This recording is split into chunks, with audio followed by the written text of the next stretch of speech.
এই মুহূর্তে যে সবচেয়ে বড় খবরের দিকে চোখ রাখবো, ফের ভয়ঙ্কর ট্রেন দুর্ঘটনা। দুমড়ে মুচড়ে গেল ইঞ্জিন, মৃত্যু, নিরাপত্তা নিয়ে বিরাট প্রশ্ন। আবারও জানিয়ে রাখি, ফের ট্রেন দুর্ঘটনা। মঙ্গলবার সকালে ঝাড়খণ্ডের সাহেবগঞ্জ জেলায় ভয়াবহ ট্রেন দুর্ঘটনা। ভোর 3:30 নাগাদ দুর্ঘটনাটি ঘটে। এখনো পর্যন্ত যা খবর, তাতে 2 লোকো পাইলট সহ 3 জনের মৃত্যুর খবর মিলেছে। আহত হয়েছেন আরও বেশ কয়েকজন। উড়িষ্যার পর ফের ভয়াবহ ট্রেন দুর্ঘটনা। এবার ঝাড়খণ্ডের বরহেট, 2টি মালগাড়ির মুখোমুখি সংঘর্ষ। এখনো পর্যন্ত যা খবর, তাতে জানা গিয়েছে দুর্ঘটনায় 3 জনের মৃত্যু হয়েছে, আহত হয়েছে 6 জন। মঙ্গলবার সকালে ঝাড়খণ্ডের সাহেবগঞ্জ জেলায় ভয়াবহ ট্রেন দুর্ঘটনা। মৃত্যু হয়েছে 3 জনের। নিহতদের মধ্যে 2 জন লোকো পাইলটও রয়েছেন বলেই খবর। দুর্ঘটনায় 5 রেল কর্মচারী এবং 1 জন সিআরপিএফ জওয়ানও আহত হয়েছেন। আহতদের সকলকে কমিউনিটি স্বাস্থ্য কেন্দ্রে চিকিৎসার জন্য নিয়ে যাওয়া হয়েছে। ভোর 3:30 নাগাদ বরহেট এলাকার কাছে ফারাক্কা লালমাটিয়া এমজিআর রেল লাইনে দুর্ঘটনাটি ঘটে। প্রাথমিক তথ্য অনুসারে বরহেট এমটিতে একটি খালি পণ্যবাহী ট্রেন দাঁড়িয়েছিল। ঠিক সেই সময় লালমাটিয়া থেকে আসা কয়লা বোঝা একটি দ্রুত গতির মালগাড়ি সেটিকে ধাক্কা দেয়।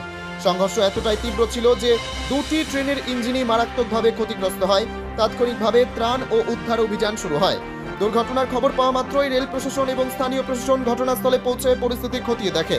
দুর্ঘটনার কারণে এই রুটে ট্রেন চলাচল কয়েক ঘন্টার জন্য ব্যাহত হয়। ঝাড়খণ্ডের এই মর্মান্তিক দুর্ঘটনা আবারও রেল নিরাপত্তা ব্যবস্থা নিয়ে প্রশ্ন তুলেছে। তদন্তে উঠে আসবে ঠিক কী কারণে ঘটল ভয়াবহ এই দুর্ঘটনা। প্রাথমিকভাবে মনে করা হচ্ছে সিগন্যালিং ব্যবস্থায় গাফিলতির কারণে ঘটে গিয়েছে এই মর্মান্তিক দুর্ঘটনা।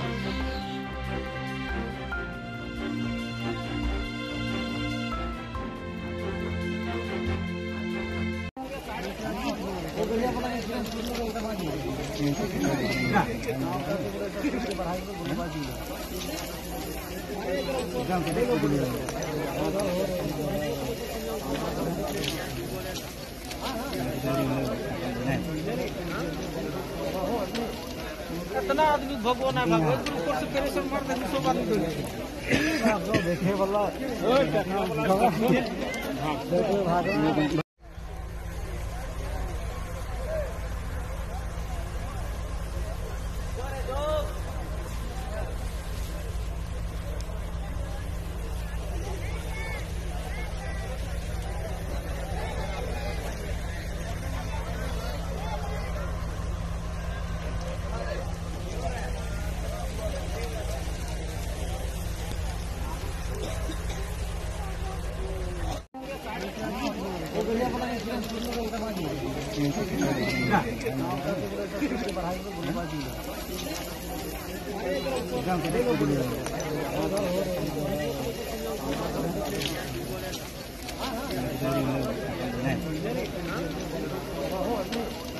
इतना आदमी भगो ना भगो ऊपर से प्रेशर मारते हैं, सब आदमी देखे वाला